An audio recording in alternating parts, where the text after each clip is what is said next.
तर उपमुख्यमंत्री सुनेत्रा पवार यांनी आज पदभार स्वीकारला। यावेळी त्यांच्यासोबत राष्ट्रवादीचे नेते आणि सर्व आमदार होते। यावेळी उपमुख्यमंत्री पदाचा पदभार स्वीकारताना सुनेत्रा पवार भावूक झाल्या। त्यानंतर त्यांनी सोशल मीडियावर पोस्ट करून अजित पवारांनी जनतेसाठी झटत विकासाचा जो ध्यास घेतला तोच माझ्यासाठी मार्गदर्शक दीपस्तंभ असल्याची पोस्ट केली।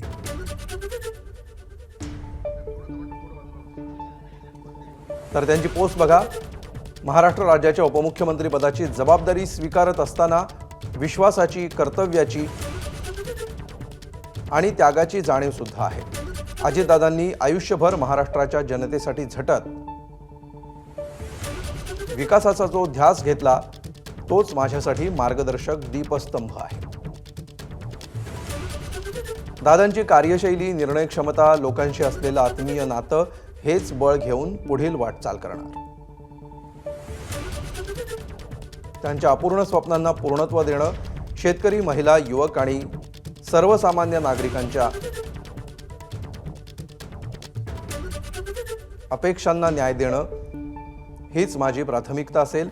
दादांची जागा कोणीच घेऊ शकत नाही। त्यांच्या विचारांचा वारसा जपण्याचा आणि अधिक सक्षम महाराष्ट्र घडवण्याचा प्रयत्न करेल। एबीपी माझा, उघडा डोळे बघा नीट।